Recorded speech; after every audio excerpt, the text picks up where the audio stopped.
በዚህ ትልቁ ዓላማ ራስን ማበልጸግ ወይም ፐርሰናል ዴቨሎፕመንት ትልቁ ዓላማ ትልቁ የምትነካው የአድማስ ጥግ ትልቁ ዓላማ ስኬት የምትለው የአይምሮ ሰላም ባይዘው በቃ የአይምሮ ሰላም ባይዘው ናቲ ለፍተህ እኔም አንተም ይሄን ፕሮግራም የሚከታተል ሰው በሙሉ ለፍቶ መጨረሻ ላይ የሚፈልገው እንደሆነ ነገር ሀብት ገንብቼ ምን ብዬ ከልጄ ከሚስቴ ጋር ተረጋግቼ መኖር ፈጣሪን እያመሰግንኩ የአይምሮ ሰላም ኖሮ በቃ የተረጋጋ ነገር መኖር ትልቁ ህልማችን በቃ የምንኖር ሰው ወይ ፍቅርና የአይምሮ ሰላም እርጋታ ነው። አሁን ምን ልልህ ነው ያ ሰው ራሱን አልቀየረም። ራስህን ካልቀየርክ ደግሞ ማንንም አትቀየርም። በተለይ ኢትዮጵያ ውስጥ ስንኖር ትልቁ ጥማችን ሶስቱን ነገሮች ማሟላት። እንግዲህ ታውቃለህ ገና ስንማር የሰው ልጅ መሰረታዊ ፍላጎት ተብለን የምንማረው ምግብ፣ ልብስ፣ መጠለያ። አየህ አሁን ኢትዮጵያ ውስጥ ያለ ሰው መጀመሪያ ምግብ ከቻልኩኝ እንዴ ከዱዳፍ ምግብ እንበላው እንኳን ካገኘው ይላል። ጥሩ ያገኛል። ትንሽ ቆይቶ ልብስ ብቀይር እንደው ደህና ነገር ብለብስ ምን ይላል። ጥሩ ይሳካለታል። ትንሽ ቆይቶ እንደው መጠለያ ብገዛ እንደው ቤት ብትኖረኝ እንደው ደግሞ ቤት ውስጥ ደግሞ ያው ትዳር ይላል። ጥሩ ይሳካለታል ለፍቶ ማለት ነው። ከዛ መኪና ብገዛ ይላል። መኪና ይገዛል። ከዛ በኋላ ያቆማል። ለምን መሰረታዊ ነገር አሟል። ህልም የለውም ወይ መንፈሳዊ ህልም የለውም ወይ ትልቅ ህልም የለውም። የሚያሮጠው ነገር የለም። አየህ አእምሯችን እንደ መሬት ነው። መሬት የሚዘራበትን መምረጥ አይችልም። ስንዴ ዝራብኝ አይልም። ጤፍ ዝራብኝ አይልም። የዘራበትን ግን ያበቅላል። ስንዴ ከዘራበት ስንዴ ያበቅላል። ጤፍ ከዘራበት ጤፍ ያበቅላል። ምንም ካልዘራበት አረም ያበቅላል።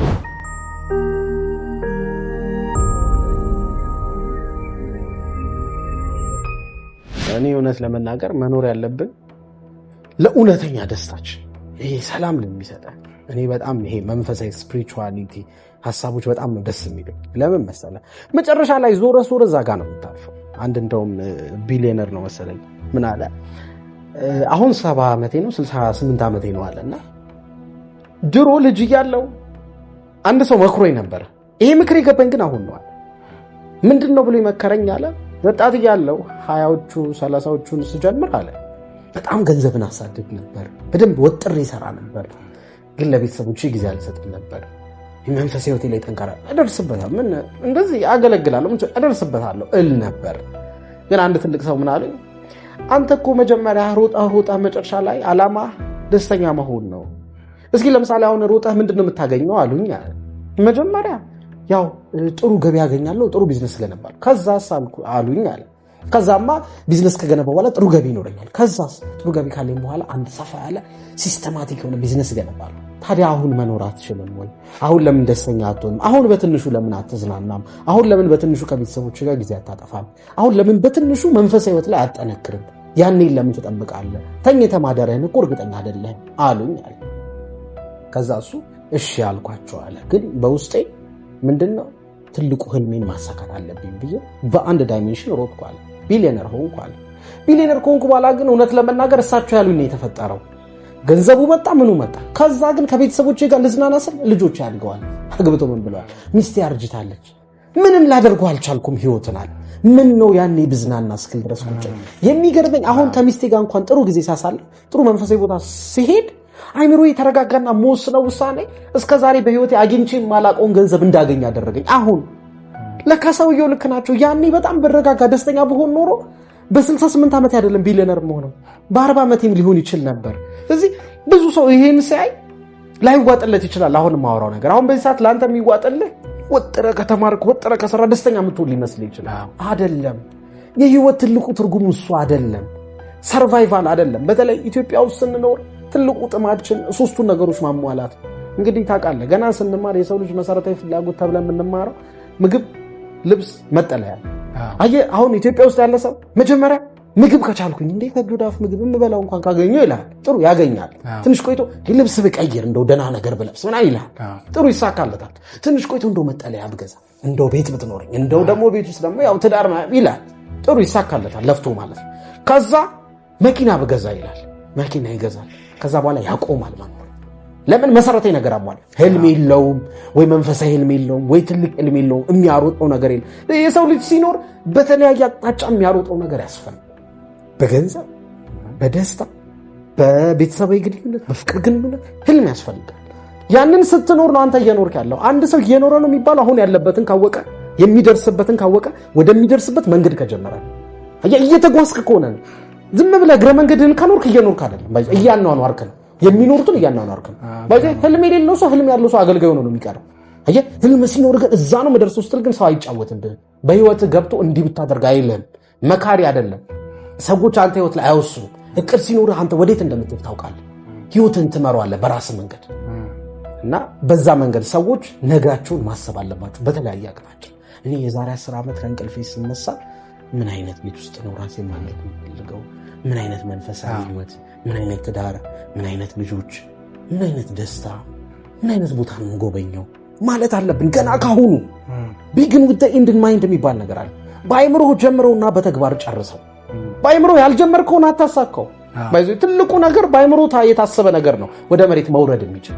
አንተ ያንን ጭንቅላታችሁ ውስጥ ማረቅ አለበት። አንተ የእምነት ውጤት ነው። አዳም ስሚዝ የሚባል በጣም ትልቅ ፊሎሶፈር አለ። እንደውም ኢኮኖሚክስ ላይ ትልቁ የሚሉት በፊልዳቸው በጣም ትልቁ የሚሉት ሰው አዳም ስሚዝ the wealth of nation የሚል መጽሐፍ አለ። በጣም የኢኮኖሚክስ ኮንሰፕቶች ከሱ ይወጡ ናቸው።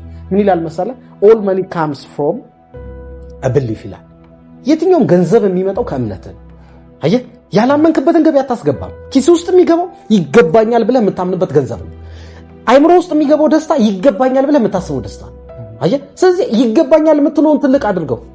ሁሉም ነገር ይገባኛል በል። ደስታ ይገባኛል፣ መንፈሳዊ ህይወት ላይ መርካት ይገባኛል፣ በገንዘብ መርካት ይገባኛል፣ በፍቅር ግንኙነት መርካት ይገባኛል፣ በሁሉም ጥግ ይገባኛል በል። ያመንክበትን ነው የምታገኘው። አዳም ስሚዝ እንዳለ ምን ልልህ ነው መሰለህ? ሜሲን ለማሰልጣን ሜሲን መብለጥ አይጠበቅብህም እኮ። እንዴ ጋርዲዮላ ሜሲን በኳስ በልጦት ነው እንደ የሚያሰል እዛ ጋር ግባ እንዲያርግ የሚለው ቢችልማ ይገባ ነበር እኮ ራሱ። አየህ ግን ምን መሰለህ? አንዳንድ ሰዎች ደግሞ ምን ተብለው ይፈጠራሉ? የሰዎችን ድክመት ለማሳየት፣ የሰዎችን ጥንካሬ ለማውጣት፣ ለማሰልጠን።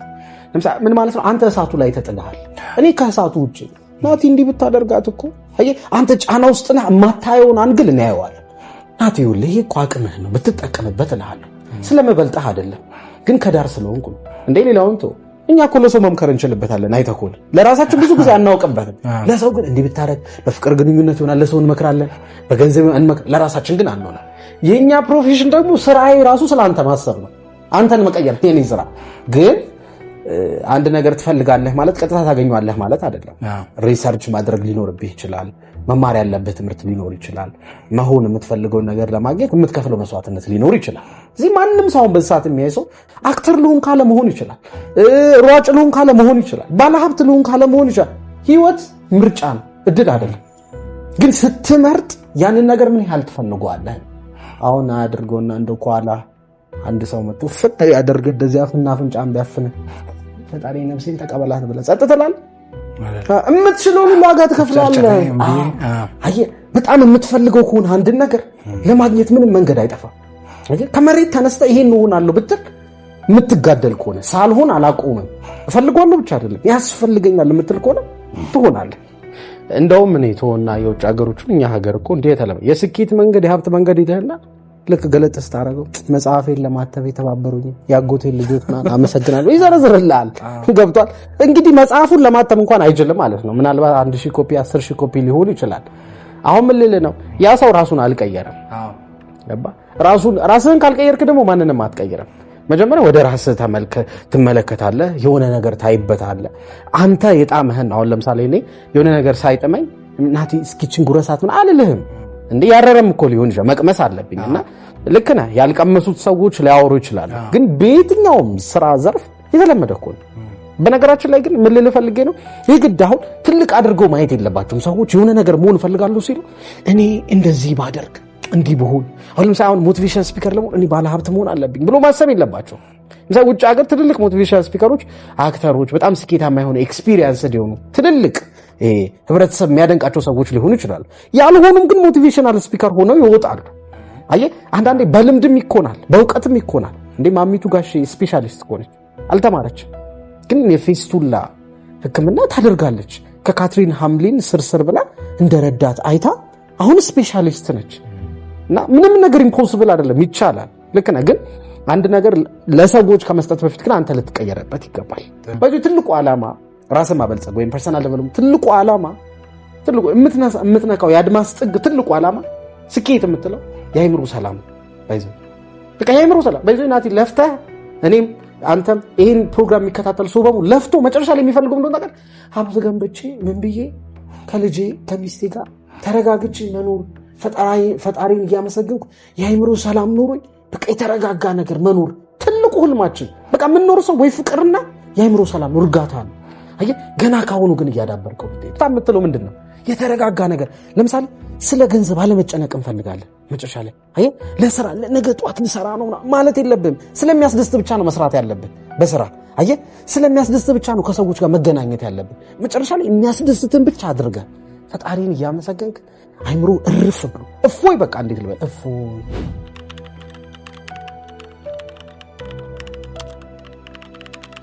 እኔን ግን የሚያነቃቁኝ ከኔ በፊት የነበሩ ኦር መጽሐፍ የጻፉ ይሆናሉ የተናገሩ ሰዎች መንፈሳዊ ሰዎች ምናምን በጣም ያነቃቁኛል። እነሱ ማለት ነው ከኔ በላይ ማለት ነው።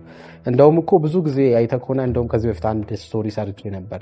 ሰውየው ኮሜዲያን ነው ግን ደስተኛ አይደለም። ራሴን ላጠፋ ነው ሁላ ብሎ ሐኪም ቤት ሁሉ ሄዶ ነበረ እንደውም እና ሐኪሙ እንዴ እና በጣም ደስ የሚል ነገር ላሳይ፣ በጣም ደስታ የሚሰጥ ነገር ላሳይ ብሎ ወደ አደባባይ ይዞት ይወጣል። ከዛ አደባባይ ላይ ምን ይለዋል? ሁልጊዜ እዛ አደባባይ ላይ እየቆመ ሰርከስ እየሰራ የሚያስቅ ሰው አለ እና እዛ አደባባይ ላይ ታገኘዋለህ። እዛ ወጥተህ ብትሄድ ብታየው ትደሰትበታለህ። እኔ ሲደብረኝ ሲከፋኝ ኑሮ ሲመረኝ እሱ ጋር ሄድና ቆሜ አየውና ስቄ ጭንቀቴን ረስቼ እወጣለሁ አለ። ሰውየው ዶክተር እዚህ ጋር እኮ ነው ችግሩ አለው። እንዴት ሲለው ያ አደባባይ ላይ የምታየው ተሸፋፍኖ የሚያስቅ ሰውዬ እኔ እኮ ነኝ አለው። እና አንዳንዴ የራስህ ደስታ ለሰዎች ሊያስደስታቸው ይችላል። ለሰዎች ደስታ ነው ሰውየው ግን ደስተኛ ሰዎችን አስቋል፣ አዝናንቷል። እሱ ግን ደስተኛ አይደለም። ይሄ ባዶነት የሚሰማ ጊዜ አለ እና አንዳንድ ጊዜ እኮ ለራስህ አታውቅበትም። ስለዚህ ለአንተ የሚያውቅልህ ደግሞ ሰው ያስፈልጋል። እና እኔም አለኝ የራሴ ኮች ማማከራቸው ሰዎች አሉ። ሲነኩ በሆነ ነገር ሲነኩ መቀበለው ህይወታቸውን የሚቀይሩ አሉ። ገባ? ይሄ ግን እንደ አይን ቀለማችን ይለያያል። ገባ? አንዳንድ ሰው ቶሎ የሚገባው በንግግር ሊሆን ይችላል። አንዳንድ ሰው ቶሎ የሚገባው በተግባር ሊሆን ይችላል። አንዳንድ ሰው ለምሳሌ አሁን በፍቅር ግንኙነት ሌላውን ተውና ባልና ሚስት አንዳንዴ አይግባቡም። ምንድነው እሷ የምትፈልገው? እሷ ፍቅርን የምታይበት መንገድ መጥቶ እንዲነግራት እንደሚወዳት ምን ያህል እንደሚያከብራት ለእሷ ያለውን ፍቅር እንዲነግራት ልትፈልግ ትችላለች እሱ ደግሞ ለሰዎች ፍቅሩን ማሳየት የሚፈልገው በንግግሩ አይደለም በተግባር ነው። ትልቅ አበባ ገዝቶ መጥቶ ሰርፕራይዝ አድርጓት የሆነ ነገር ምናምን ነው። እሷ አይጥማትም፣ የሚወዳት አይመስላትም፣ በገንዘብ የገዛት ይመስላታል። አየህ ስላልተግባቡ ነው እንጂ እኮ ዴፊኒሽኑ እኮ ተመሳሳይ። እሱም ይወዳታል፣ እሷም ትወደዋለች። አንዳንድ ሰው ደግሞ አንዳንድ ሴቶች ደግሞ ይፈልጉት በቃ ይሄ እንዲያቅፋቸው ፊዚካል ኮኔክሽን ሊሆን ይችላል። እሱ ደግሞ እንደሚወዳት ሊነግራት ይችላል። እሱ በድምጽ እሷ በአካል ፊዚካል ነገር ነው የምትፈልገው። አሁን ምን ልል ነው? ሁላችንም ትምህርትም ሲገባል፣ በነገራችን ላይ ትምህርት እንኳን ማለት ነው ክላስ ውስጥ አስተማሪው ሲያስተምር ሰምቶ የሚገባው አለ። ሰምቶ ሳይሆን ደግሞ አይቶ ላብራቶሪ ሲገባ ወይ በዩቲዩብ አይቶ ደግሞ የሚገባውም አለ። አየህ ችግሩ ትምህርት ሁሉም እኩል እኮ የማይገባው ለዛ ነው። እኔ የሚገባኝ በተግባር ሳይ ሊሆን ይችላል። እኔ የሚገባኝ ለምሳሌ የሆነ ነገር አይቼ ሊሆን ይችላል፣ በስዕል በቪዲዮ አይቼ ሊሆን ይችላል። አንተ ከምትነግረኝ ይልቅ አየህ ሰዎች በተለያየ መንገድ ይቀየራሉ። ስለዚህ አሁን እንዳልከው የሆነ ሰው አንድ ንግግር ሰምቶ ልቡ ከተነካ ይቀየራል። በዚህ የሚነካህ ነገር ይቀይርሃል፣ እስከ መጨረሻ ይቀይራል። ካልነካ ቅድም እንዳልኩ አስገርሙ እንዴት ቆንጆ ንግግር ነው ብሎ ካለ አትቀየርበትም። ስለዚህ አንደኛ ለመነካት ራሱ አንተ ራስህን ክፍት ማድረግ አለብህ። አየህ አእምሯችን እንደ መሬት የሚዘራበትን መምረጥ አይችልም። ስንዴ ዝራብኝ አይልም፣ ጤፍ ዝራብኝ አይልም። የዘራበትን ግን ያበቅላል። ስንዴ ከዘራበት ስንዴ ያበቅላል፣ ጤፍ ከዘራበት ጤፍ ያበቅላል። ምንም ካልዘራበት አረም ያበቅላል፣ ያገኘውን ያበቅላል። አይምሮ ካልመረጥክ ይሄን ነው የምሰማው ለኔ የሚጠቅመኛው የኔ ችግር የገንዘብ አያያዝ ነው ካል ስለ ገንዘብ በደንብ ታይና ልክ ሲገባ ተተገብረዋል። አሁን እኮ ያለን ዕውቀት ራሱ በቂ ሊሆን ይችላል። የጊዜ አጠቃቀም ነው የኔ ችግር ካል ስለ ጊዜ አጠቃቀም ታያለ ራስ አለቅ። ለምን ሌላ ነገር አንዳንዴ እኮ የሌለህን ሁሉ ድክመት አጋን ነው ሲነግሩ ያለህን ሁሉ ሊያስጥሉ ይችላሉ። ደጋግሞ ሲነገር ምንድነው ሰውየው በግ ተሸክሞ እየሄደ አንድ ሕፃን ልጅ አየውና እንዴ ምን አስበህ ነው ውሻ ይዘህ የምትዞረው? ውሻ ግን ያምራል አለ። ሰውየው እንዴ ያሟል እንዴ እኔ በግ ተከራክሬ ገዝቼ ባል ሕፃን ስለሆነ ያው በግና ውሻ አይለኝም ብሎ አባረረው። ሲያልፍ አንዲት ወጣት አየችው። ወይኔ በጣም ነው የሚያምረው ውሻ ግን ለምን ተሸከምከው ምናምን ነገር አለችው። ሰውየው ደነገጠ። ልጁስ እሺ እሷ ግን እንዴት ምናምን ወይስ እየቀለዱብኝ ነው? ደነገጠ እና ኧረ በግ ነው እኔ ተከራክሬ ነው የገዛሁት ውሻ አይደለም። ኧረ እኔ ውሻና በግ አለኝ ብቻ ላይ መች ብለው አለፈች። ሰውየው ተራተረ። አውረድና አየውና በግ ነው ብሎ መልሶ ሰቀለ። አሁን ሲያልፍ ትልቅ ሽማግሌ ያዩት። የኔ ልጅ ምን ነካ? ውሻ ይዘህ የምትዞረው ምን አስበህ ነው እንዴ? ለምን ታዝለዋለህ? አውርደው፣ ያምራል ውሻ ግን አውርደው። የኔ ልጅ ምን ነካ? ኧረ አባቴ ውሻ አይደለም ይሄ በግ ነው፣ ገዝቼ ነው የመጣሁት ምናምን። አሁን ተጠራጠረ። በቃ በግ ቢሆንስ ምናምን ብሎ ማሰብ ጀመረ። መጨረሻ ላይ ልክ መንገዱን አቋርጦ ሊታጠፍ ሲል አንድ ትልቅ አሮጊት 8ኛው ሺህ ማለት ይሄ ነው፣ ጉድፈላ ውሻ ተሸክሞ ምናምን አለ። አሁን ሊያምን አልቻለም። ምክንያቱም እንግዲህ ወጣት ሽማግሌ አሮጊት ባንድ አይቀልድብህም። አመነበት። አወለቀና አወረደና ከትከሻው አስቀመጠውና ሄደ። ወሰዱት። አየህ አንዳንድ ያለህንም ነገር ሰዎች ሊያስጥሉ ይችላል። ደጋግመህ ስትሰማ አንተ እኮ በቃ እንደዚህ ነው ጉድለት ምናምን ስትባል የፍቅር ግንኙነት በጣም ጥሩ ሆኖ አንተ ስለ ፍቅር ግንኙነት ቪዲዮ ስታይ እንከን ሁሉ ልትፈልግ ትችላለህ። አንዳንድ ሰዎች በጣም ሰላማዊ ትዳር እየኖሩ በጣም አሪፍ ትዳር እስኪ ትዳሬ እንደው ላሳምር እስኪ ልስማ ብለው አንዳንዴ ባላቸውን እንዲጠራጠሩ የሚያደርግ ነገር ሰምተው የሚጣሉ ይኖራሉ። አያ አንተ የምትሰማውን መምረጥ የሚዘራውን ዘር መምረጥ አለብህ። መሬት ላይ ምንድነው የሚበቅለው ነው እንጂ የምትሰማው ሁሉ ይቀይርሃል ማለት አይደለም። አንድ ኢንተርቪው ላይ አውርቼዋለሁ።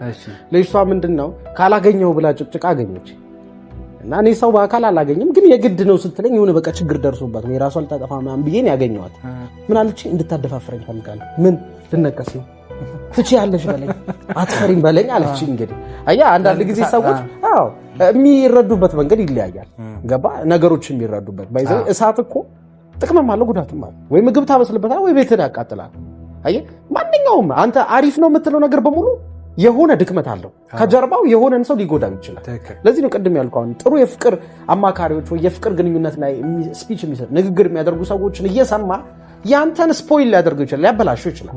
አየ መርጠህ መስማት ያለብህ አንተ ነህ እና ያው የሚሰማው አካል ደግሞ ይወስነዋል። እኔ አሁን ልክ ነህ ሌባው ደፈር በል እንጂ ነው ኪስ ሊከት ይችላል እጁና ደፈር በል ገባ። ግን እሱን አስቤ ስላልሆነ ያው ግን በመጨረሻ ደግሞ አጠቃላይ አርኪ ባነሳው የምትለው ሀሳብ ካለ እኔም ማምነው ሰዎች ጥያቄ መጠየቅ አለባቸው። ትክክለኛውን ጥያቄ ከጠየቅ ትክክለኛው መልስ አገኛል። የጠየቅከውን ነው ይቻለ የምትመልስልህ። አሁን አንዳንድ ሰው ስለ ነገው ማሰብም አይፈልግም። ለምን ጠይቄ ባይሳካስ ይላል። ምን አለበት ጠይቅ መጀመሪያ። ስትጠይቅ ግን ደጋግመህ ጠይቅ። ደጋግመህ ያልጠየቅከውን አታገኝም። ደጋግመህ ያሰብከውን ነው የምትሆነው። በህይወት ውስጥ ድግግሞሽን ያህል ሀያል ነገር የለም።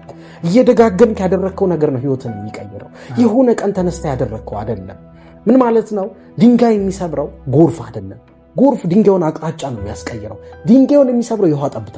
ያቺ ጠብታ ስትደጋግም አቅም ተሰጠውና ትሰብረዋለች። በህይወት ውስጥ ነገ የምትፈልገውን አስብ መጀመሪያ። አሁን እጅ ላይ ያለው ላይ ግን ታምነህ ደጋግመህ ስራ፣ ደጋግመህ አድርገው። ክራፍት ማንሁን በቃ በዛ ነገር አንተን የሚያክል አይኑር። ያን ህይወትን ትቀይራል። ግን ህልም ይኑርህ። ነገን እያሰብክ ነው መኖር ያለብህ። ዛሬን እያጣጣምክ ነገን እያሰብክ ከትላንት እየተማርክ ከኖርክ ህይወትን ትቀይራለህ። በጣም አድርጌ ነው የማመሰግነው።